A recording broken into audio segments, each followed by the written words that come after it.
The third panel is panel 3, Vo Van Ai, founder and president of the Action for Democracy in Vietnam. My Hanh Ngo, wife of imprisoned Vietnamese American Dr. Ninh Quang Quang, and also Phu Du Nguyen, vice president of Saigon Broadcasting Television Network. If you would all three come to the hearing together, we'll come up as a panel.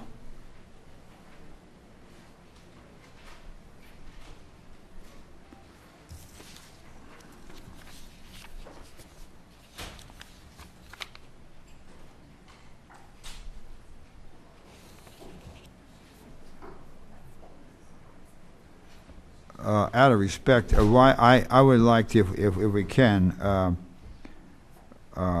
here in the order of My Hanh Ngo, the wife of the imprisoned prisoner first, and then we'll go with Vo Van Ai, the founder, and then Phu Du Nguyen, the vice president of Saigon. So, madam, if you could proceed. Your full statement will appear in the record, and then you can summarize as you see fit. But thank you for taking the time to come, and I hope you're meeting with Mr. Posner, and when you meet with them today, you should insist that the American embassy, that the American ambassador take the time to go see, and I think you should ask everything that you think is appropriate. As an American citizen, as your husband an American citizen, there's a moral obligation, but there's a legal obligation for our government, your government, my government. We're in the same government, We are a nation of immigrants. When you come here and you're here for one day and you're a citizen, you have the same right as somebody whose grandparents signed the Declaration, or great-grandparents signed the Declaration of Independence. So you ought to insist that they do everything they can. And quite frankly, if your husband's not released very, very soon, they got to take economic measures and really strike and do some things boldly. But with that, I'll just welcome in. Is your mic on? I don't think it is on. There. Yeah.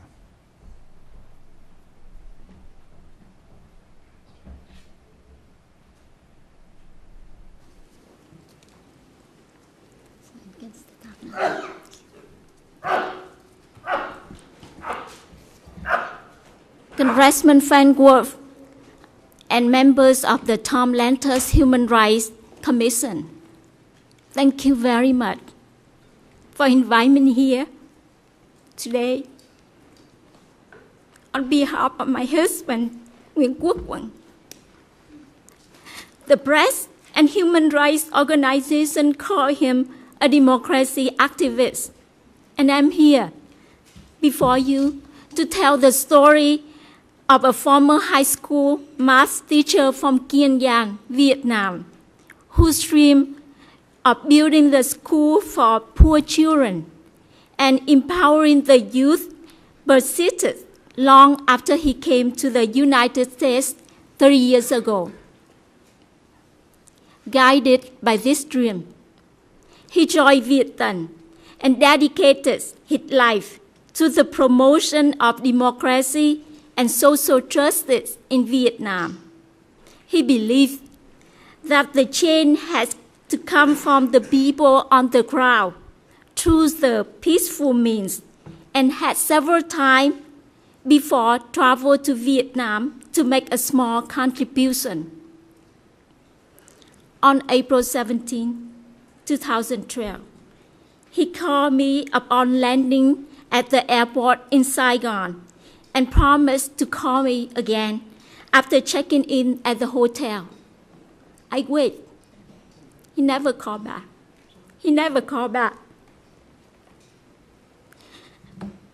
My husband was arrested at the airport, accused of so-called terrorism under the Article 84 of the Vietnam Penal Code, and is currently detained for indefinite period time for investigation.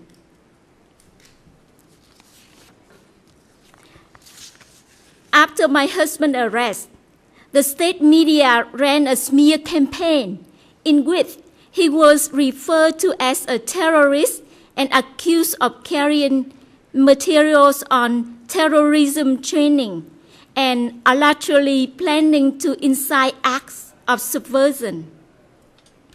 Knowing my husband and his work, I would like to point out that the documents on his laptop report by the state media merely presentation on leadership skill and nonviolent tactics.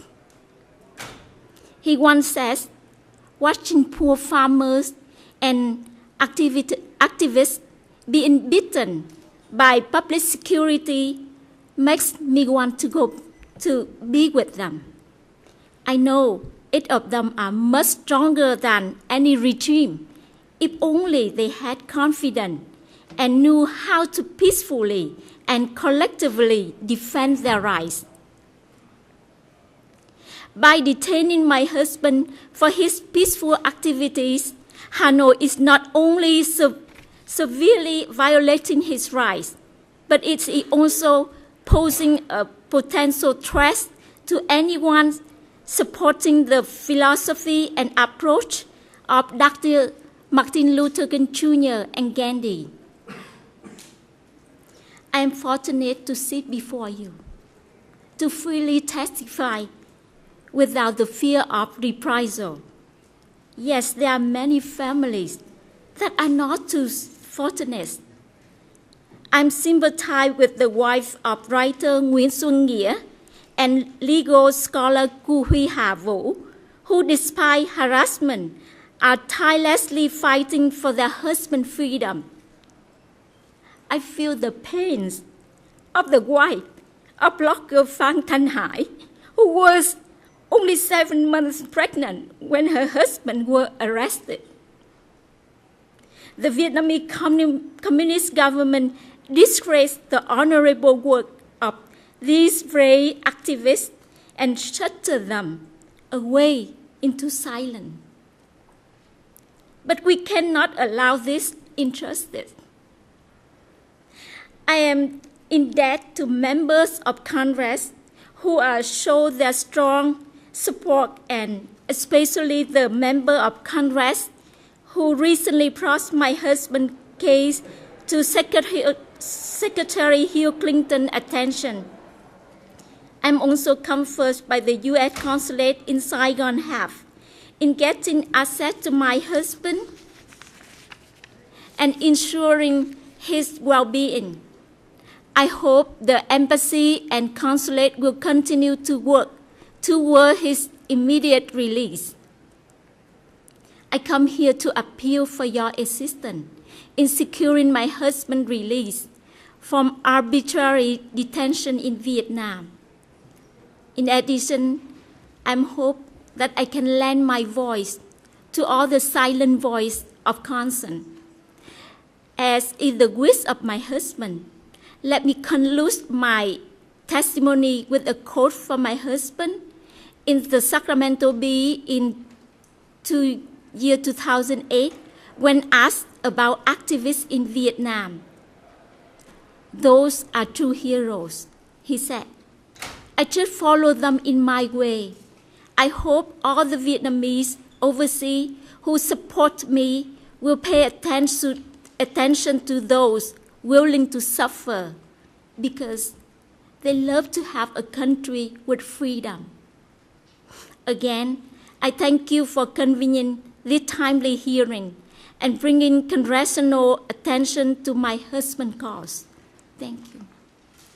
Well, thank you very much for your testimony. I can assure you that we will do, my office, and we will do everything we can to continue to stay with you on this issue and working with the member from your area, but also to pressure the State Department. And afterward, I would hope that you would work it out with sitting down with Michael Posner today, and then after the hearing, if you would call my office to let us know what happened at the hearing, at the meeting that you have with him. But I thank you for your testimony, Doctor. Good. Next. Honorable Chairman, distinguished member of Congress, my name is Vavanai.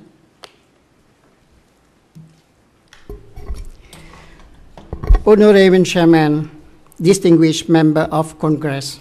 My name is Vovanai. I came from Paris. Thank you for inviting me to testify at this important hearing. Today, many Americans believe that the U.S. is strengthening its relation with Hanoi because human rights are improving in Vietnam. But this is far from the case. Arbitrary detention, torture, and harassment are the daily lot of citizens who express opinions in contradiction with the ruling Communist Party of Vietnam. Vietnam claims to respect human rights and religious freedom, but there is a huge gap between rhetoric and reality in Vietnam. I submit to this hearing a list of 177 political and religious prisoners, and I would like to cite some examples from this list to illustrate the Orwellian nature of the legal system in Vietnam today. For the crime of peaceful advocacy, blogger Điếu Cày, whom President Obama mentioned in Press Freedom Day, risked up to 20 years in jail. He was to stand trial today, but Hanoi postponed the trial following President Obama's statement. In Vietnam, prison sentences are fixed in advance. International pressure may help to reduce his sentence. But the truth is that Điếu Cày should never have been arrested at all. For the crime of distributing human rights leaflets, Nguyễn Ngọc Cường and his son are serving 9 years in prison. For writing articles on the internet calling for democratic reform, Trần Huỳnh Duy Thức is condemned to 16 years.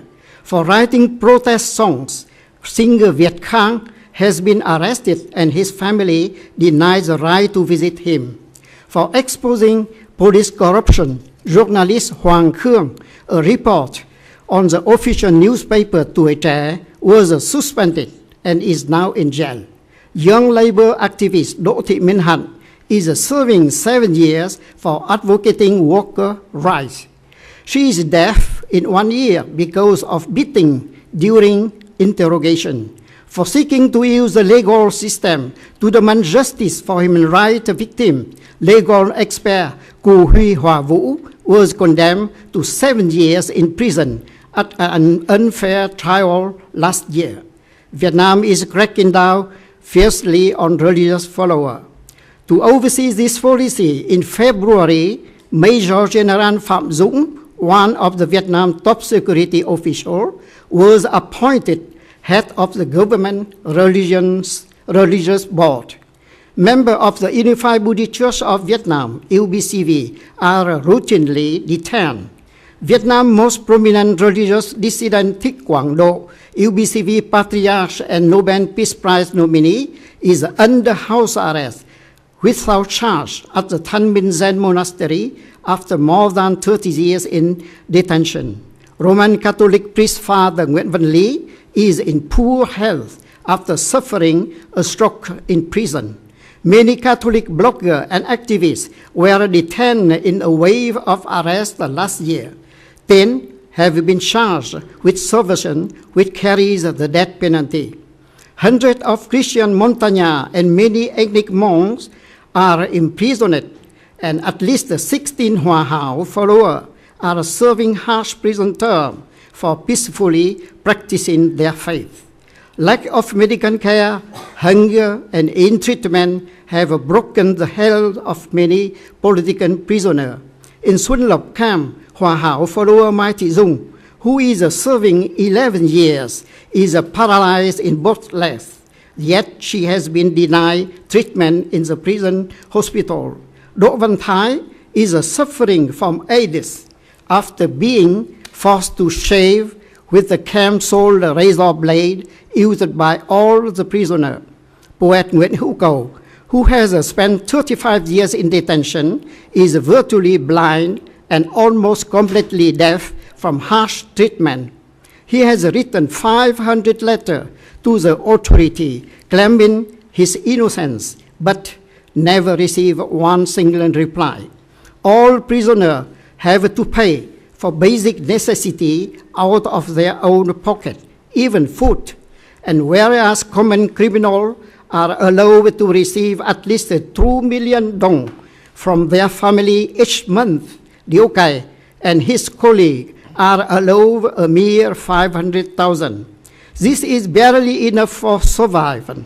In the prison canteens where police set the prices, it costs 400,000 dong for a kilo of sugar, 25,000 for a can of condensed milk, and 300,000 for a pound of pork sausage. Many farmers and peasants are detained for protesting state confiscation of lands. Since January this year, several violent clashes have broken out in Tiên Lãng, Văn Giang, and Vũ Bản as armed riot police have sought to brutally evict farmers from their home, resulting in death and widespread arrest. Vietnam not only uses violence, but also the law to suppress dissent.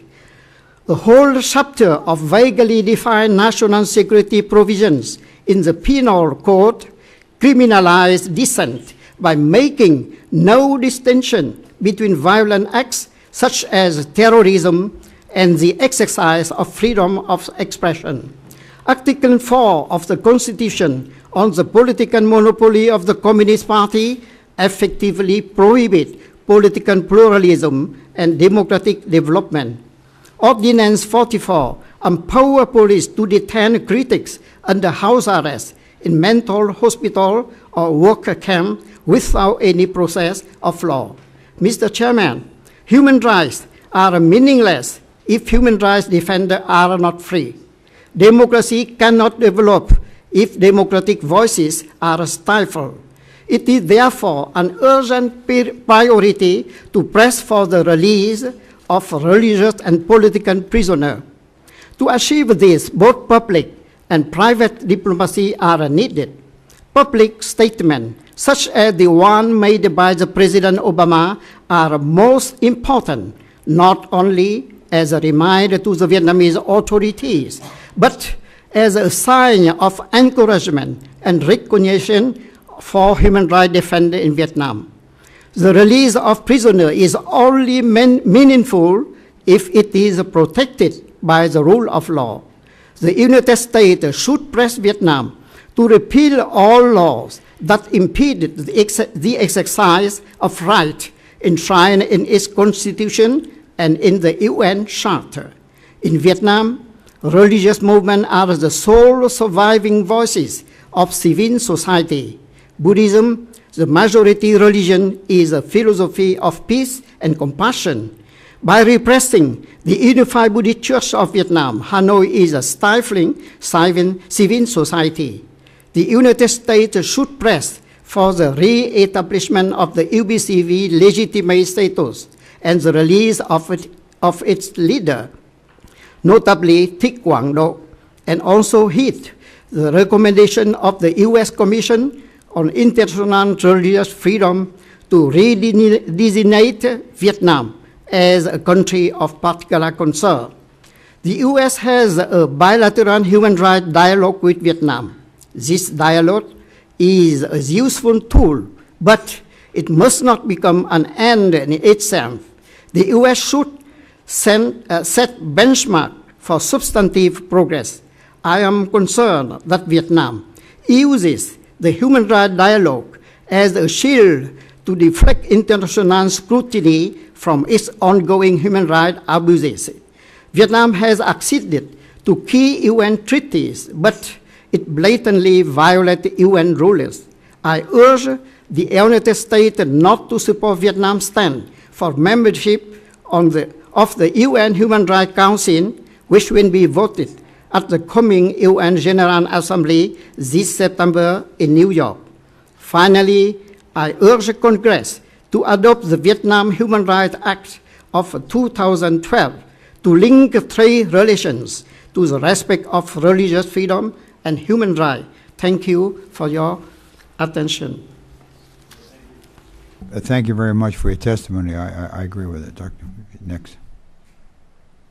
Good morning, Chairman Wolfman McGovern and members of the Commission. Well, thank you for inviting Saigon Broadcasting Television Network to testify at this important hearing. SBTN and is a U.S. channel marketed through the Vietnamese American community. Just one, I think your microphone may not be on. Let's see. Is it on now? Yes, it is on now. Okay. Thank you. Chairman Wolf McGovern, I just repeat my remark a little bit. A member of the Commission, thank you for inviting SBTN, Saigon Broadcasting Television Network, to testify at this hearing. SBTN is a U.S.-based company marketing through the Vietnamese American community in the U.S. Through DirecTV and cable system in the U.S. and over North America. SBTN offers not only variety shows and international news, but daily program on civic empowerment, giving voice to a community and facilitating to access to its leader.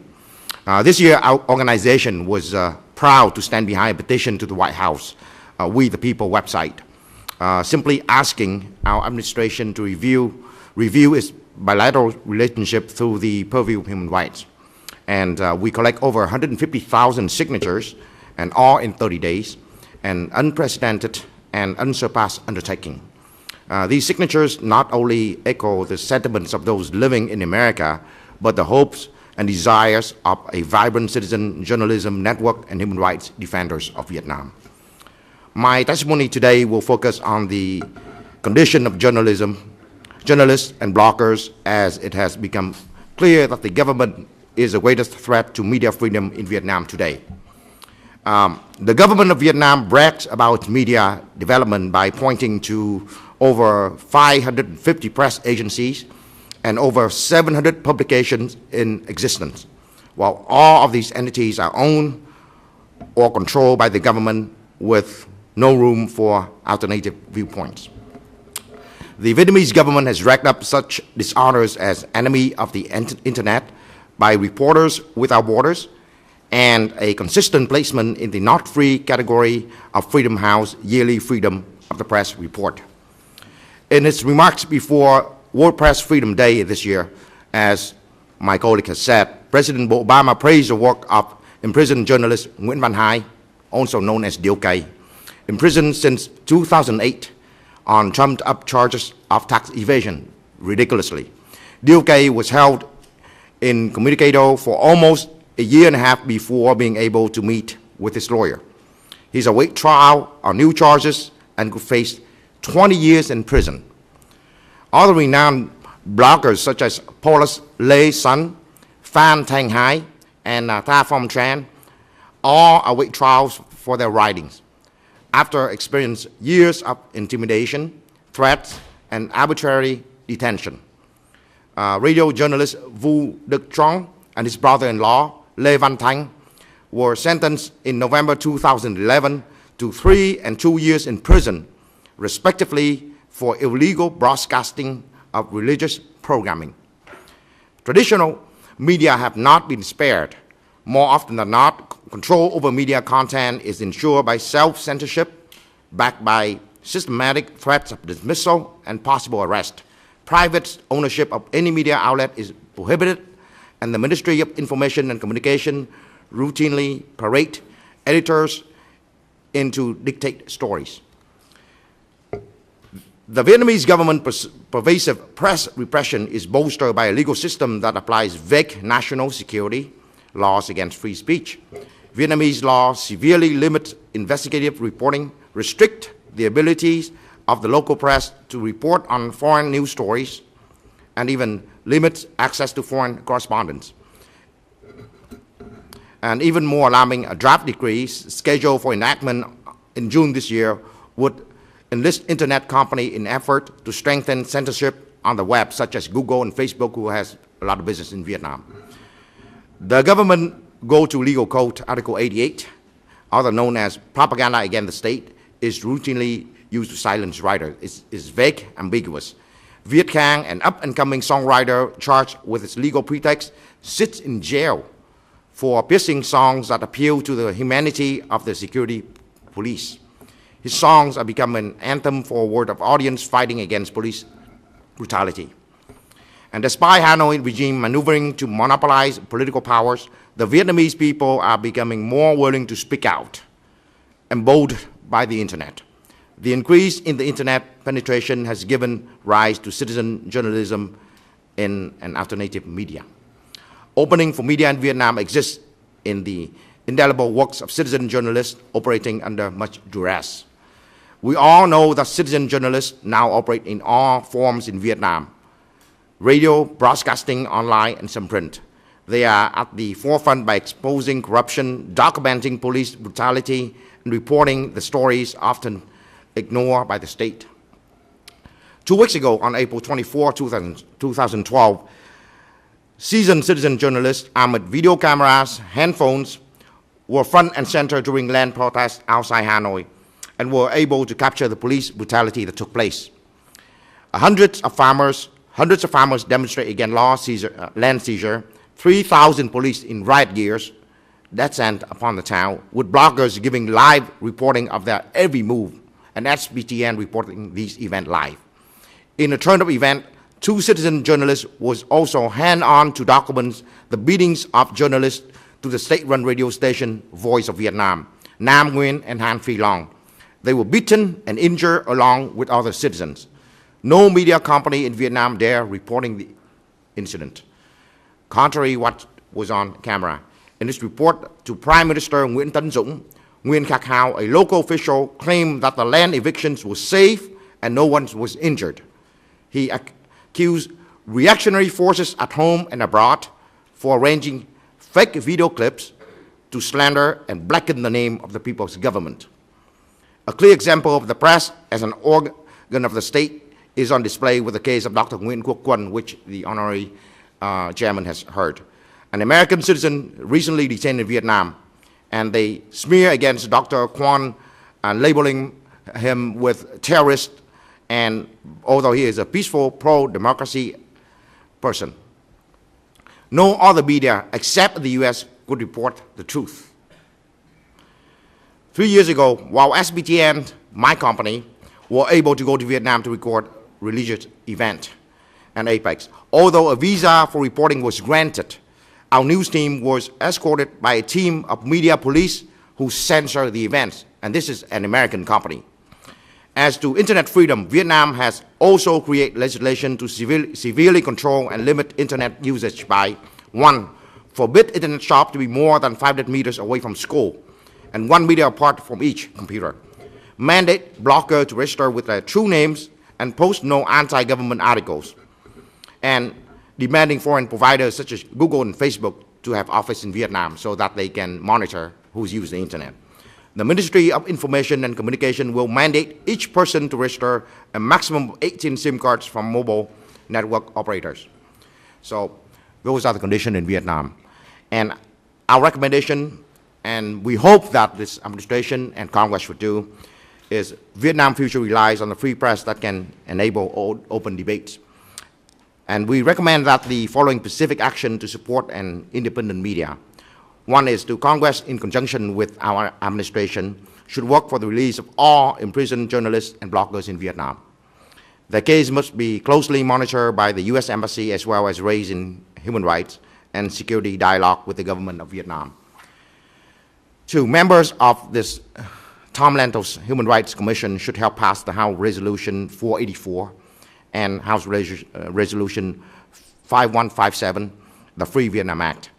Such legislation addresses the systemic causes of human rights violation in Vietnam, especially the Hanoi regime arbitrary use of vague national security statutes to repress peaceful dissent. And 3, trade agreements with Vietnam, especially the TPP, should guarantee equal access to the Vietnamese market in terms of media products. Currently, any Vietnamese government-owned media outlet can broadcast and publish in the U.S. freely. American companies such as SBTN and other various media entities in the U.S. who happen to speak Vietnamese or know the language of Vietnamese cannot freely market their programs and products in Vietnam. A bilateral trade agreement calls for reciprocity, and this is not the case for Vietnam. I believe that a permanent mechanism should be in place to deter human rights violation and to promote freedom of the press in exchange for economic treatment favorably.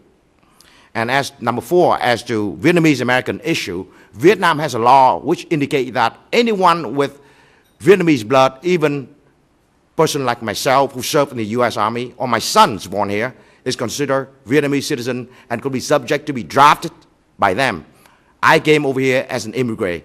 I never consider myself as a Vietnamese citizen of Vietnam. I am an American citizen and I have served this country.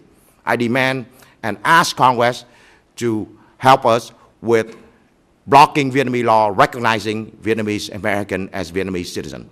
And that could hamper the defense, such as Dr. Nguyen, who is an American citizen.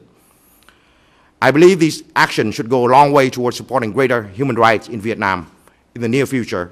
If the U.S. policy to make Vietnam become a strategic partner, we owe a fiduciary duty to redress the wrong action of our supposed partner. Otherwise, we could be equally culpable by remaining inactive. Thank you very much. Well, I want to thank all three of you. I will submit all of your statements. We will take portions of them and put them into congressional record. They will be there so other members can see them. Members are flying back into town today, and there are not a lot of members in. We don't go into session until 6:30 tonight for vote. So we will put them in the congressional record so everyone can see them. And I thank all of you for your testimony and for coming for such a long distance. I had made a comment earlier, personally, and I'm speaking for myself, that I think this administration has been very weak with regard to human rights and religious freedom. We had a case last week of the Chinese dissident Chen, and had it not been for Congressman Chris Smith having a hearing, and we were at that hearing where Chen was able to call in, I'm not so sure that the administration would have really activated and done very much, because they had turned Chen back over to the Chinese secret police, and they had left him at the hospital because they were told that visiting hours were up. And we have not seen a lot of progress with regard to Chen. So on these cases, on these individuals, and on the case of an American citizen, do you all believe that this administration is doing enough to advocate for both human rights and religious freedom in Vietnam? No, I don't think so. I think both administrations, the previous one and this one, has not done enough. I agree with you, sir. Yeah, I think so. You think what? I think that it's all, not only the demonstration in Vietnam can bring something, but we need the support from U.S. administration to realize the human rights, respect, and democracy in Vietnam. Do you think it would be helpful for the American ambassador to literally have on the 4th of July, a 4th of July celebration of freedom and independence? As I made the comment earlier, on 2 different occasions, President Reagan said that the words in the Constitution were a covenant with the entire world. They were not just for the people in Philadelphia in 1787, but they were for the people in Vietnam and for people in China and for people in Iraq. And then he went on to comment the same with regard to the Declaration of Independence. Since that is the celebration of the 4th of July, do you think it would be helpful that the American ambassador literally opened the doors of the American embassy to invite in all the dissidents, the bloggers,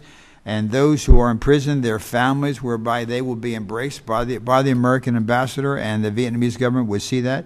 Would that be helpful? Yes, I believe that will be helpful for the activists in Vietnam. I see that the embassy visits some activists in Vietnam, but if he can go to see, for example, the Patriarch Thi Quang Do. Until now, he is not received the visit from the embassy. And I think that if embassy open his door to invite all activists for human rights and democracy, or the religious leader to come on the 4th of July, it will be a great for the people in Vietnam, and that will be a sign of encouragement and to recognize the human rights defender in Vietnam. I believe that if we can do it on July 4, show the world that America do care, and we are a country who cherish freedom, and we do help those who fight for freedoms, and it will be such a great stepping stone for Vietnamese government in Vietnam to see that America do not tolerate people who abuse human rights. Would the Saigon Broadcasting Television Network go and cover that? We certainly, if the Vietnamese government do not send the police media with us, we certainly can cover the event and would love to cover the event. They would have a very difficult time having a police media to come to the American embassy. Well, they've cut down the part where we say America love freedom. Yes. Well, we will write a letter today that we'll share with you and we'll share with the others, asking the American ambassador to officially do what ambassadors have done in the previous administrations, both in the Carter administration and with the leadership of people like Scoop Jackson, but also in the Reagan administration, whereby the embassy became basically an island of freedom. And short of that, I personally believe the American ambassador ought to be fired. So we will do that, and we'll get those letters to you, and we'll drop that letter in the congressional record, and we'll issue it to the media so everyone can see that. Thank you very much, Chairman. Thank you. Mr. No, you mentioned that consular officials have helped to get access to your her husband. How many times have consular officials visited him, and are they able to bring him what he needs, and what is his current condition? Actually, they only can see him one time only, and I keep continue to ask because I know that in Vietnam right now the weather. I think we're going to wait till you put your microphone on, right? Why don't we just put all the microphones on? That way they're on when it go. Go ahead. It's late, but they can see my husband one time. And then I keep asking that if they can help me to bring some clothes for my husband, because in Vietnam, in the prison, it's very hot right now. My sister told me that. And I asked the consulate that help me to bring some clothes for him. So because the clothes he bring from here to Vietnam is not suitable for him. And the consulate told me that they're not allowed. They're not allowed. The Vietnamese police, they not allow us to drop even the clothes. And so that's why I asked them, please help me on that. What do you mean they're not allowed? Legally they're not allowed, or they don't want to try so they don't defend the Vietnamese government? I mean, what? I don't know why they wouldn't be allowed. They told me, because I asked that, they told me that because on the investigate time, they only can see my husband 1 month, one time.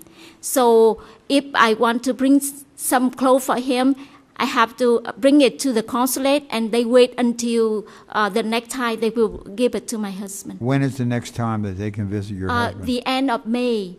The end of May, but that's very, very hard for my husband. I know that my sister said the weather is bad over there. So I so worry about that. And we had asked you before, but you have no indications. You have not been in touch with the American ambassador. You have not spoken. Have you tried to place a call to him? To the American ambassador?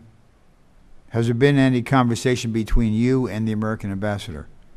No, just the consulate in Saigon.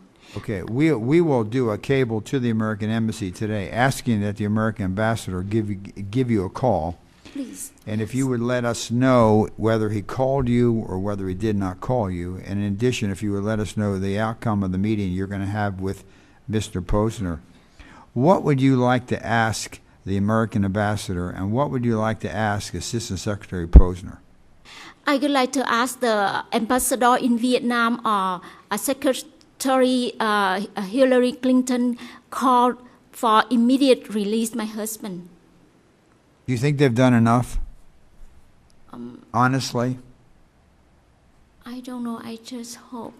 But I know that if the ambassador come to visit my husband in jail, will be helpful too. It would be very helpful. In fact, if you're the history that we know from Sharansky and Sakharov and other dissidents are when the American ambassador comes to visit, to make an effort, even if he or she is denied it makes a difference. Even the warden of the prison begins to say, wow, I better be careful about what's taking place. I would also encourage American citizens, the Vietnamese community here in America, to write your husband. Flood the American embassy with letters. Flood the jail with the letters, because many times the warden begins to say, why are all these people writing? I better be careful. I better make sure that nothing happens. So I would encourage anybody in the audience in the Vietnamese community here in America, and we value your citizenship, and here's an opportunity to be bold and to write letters to the American ambassador. If thousands were to come in and flood the prison with letters for your husband, but that would put an aura of protection around your husband that almost nothing else should do. So we will call the embassy today, and we'll be in touch, and then you let us know if he does follow up or if he does not follow up. Thank you. Are sir. you able to send messages to your husband, and have you received any message from him since he was detained?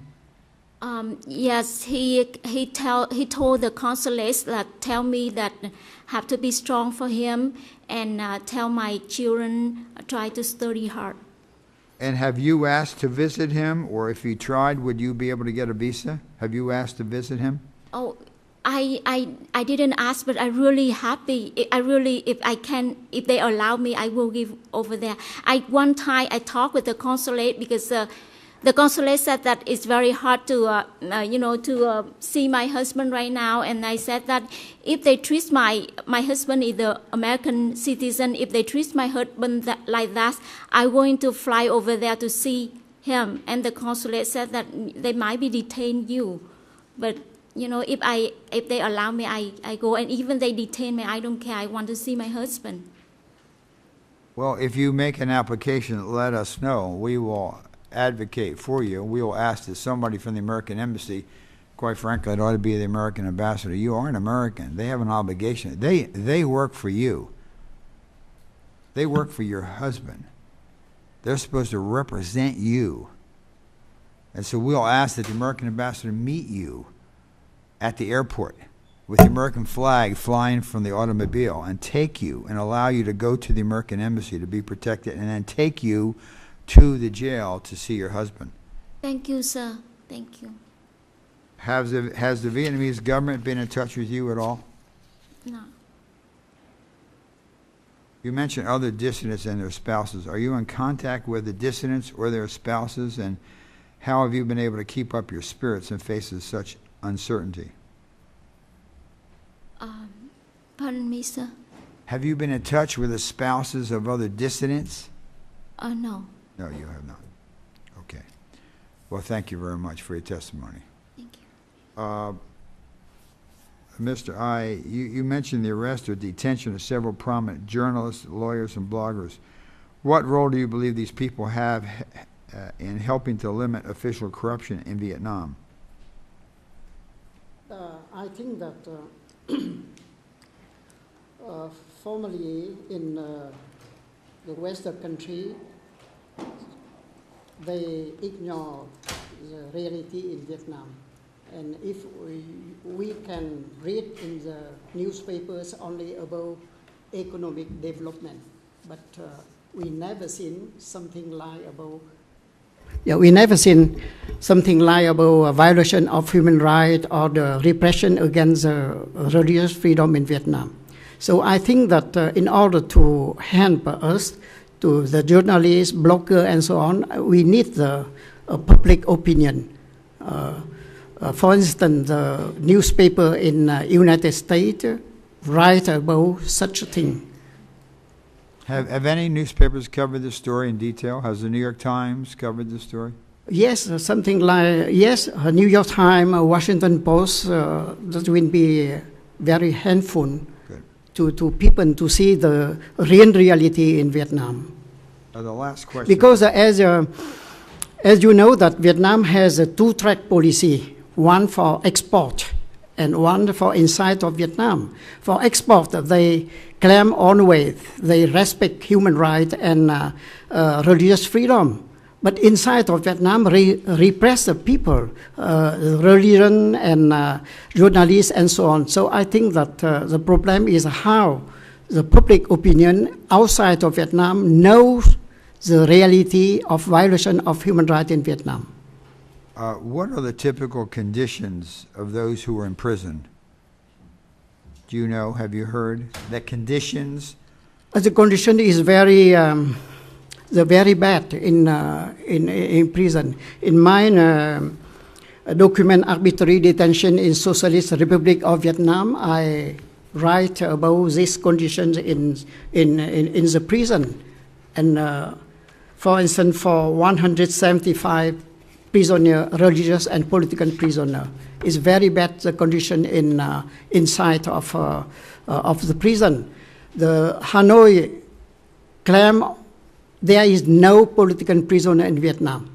But if you go in the prison, you see that between the common prisoner and the political prisoner, that means they write down on their clothes the word city. City, that means political, chính trị. That means divided in the political prisoner and common prisoner.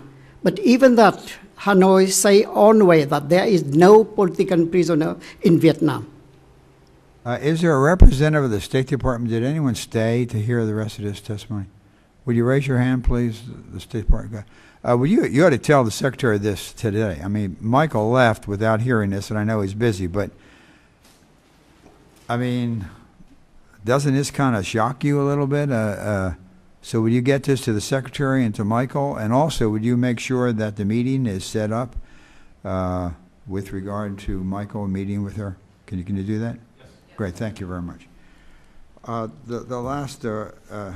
Nguyen, you mentioned the Vietnamese government is considering increasing restrictions on the use of the internet by demanding that foreign internet companies such as Google and Facebook relocate their data centers in Vietnam and disclose the names of internet users at the government's request.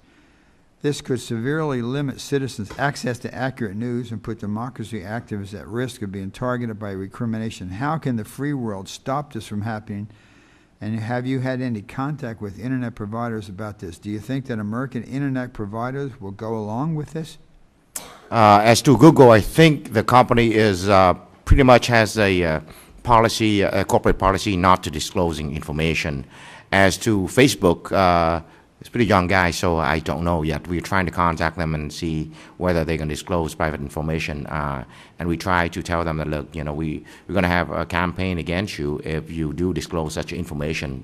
Well, Zuckerman ought to know. He's coming out with this IPO. He's coming out with a big offering. I mean, I think people should ask him before time. Let our office, we will send a letter, try to contact them and tell us what are they going to do with regard to Vietnam, and we'll ask them to be in touch with you, because he's going to make a lot of money. He wants to make a lot of money, but, you know, he has to be careful. We appreciate your concern very much. You know, we saw after the fall of the Nazis, we saw many companies in the West that cooperated with the Nazis. And when it came out, and so we expect Zuckerman and Facebook to do the right thing. So we'll be in touch, and if you can raise your hand, we'll contact them today and make sure, and we'll ask them to be in touch with you on that issue. Thank you very much, Chairman. In your testimony, you mentioned two congressional items, HRES 484, which calls on the government of Vietnam to respect basic human rights and stop abusing vague national security provisions as a pretext to arrest and detain citizens who peacefully advocate for religious and political freedom, and HR 5157, fostering rights through economic engagement in Vietnam, which prohibits the U.S. government from giving special trade benefits to Vietnam unless the U.S. president certifies that Vietnam is not violating basic human rights. I'm a co-sponsor of both of these, and I agree with you that Congress should pass this right away. We admire your efforts. Have you contacted? I think this will be probably better off in the House than in the Senate. Have you contacted senators, and who are your leading advocates over on the Senate side? We are trying to contact the Senate office as well, and asking the Vietnamese American people to start a campaign, asking the senators to sponsor this legislation. How many Vietnamese Americans are there here in the United States? 2 million. 2 million? Yes. Can you imagine if 2 million telephone calls went to the United States Senate? We swamped. And if 2 million letters That'd be, went to the Senate, yes. I mean, I believe that the Vietnamese community really will need to activate and be involved in this. You have people on this side. You have Jim McGovern, who's been great on this issues, and you have Mr. Lundgren and Congressman Chris Smith. But I think on the Senate, so I would urge you to kind of push and do everything you can with regard to the Yes. Senate. Yes. And We're we'll doing be in everything we touch to see if the American ambassador has that celebration and that you can come and cover it to broadcast that to the world. Thank you very Thank much. all of you for your testimony, for coming so far, and Kalinda from my office will make sure, and the representatives, perhaps the representative of the State Department can just step out for a second to work out the details of how she can have the meeting with Michael Posner. We would appreciate it. But thank you all, and we'll continue to push and do everything we Thank can. you, Mr. Chairman. Thank you. And Thank you, for Mr. Chairman. coming for such a long distance, too. We appreciate it. Thank you, sir. Thank you very much.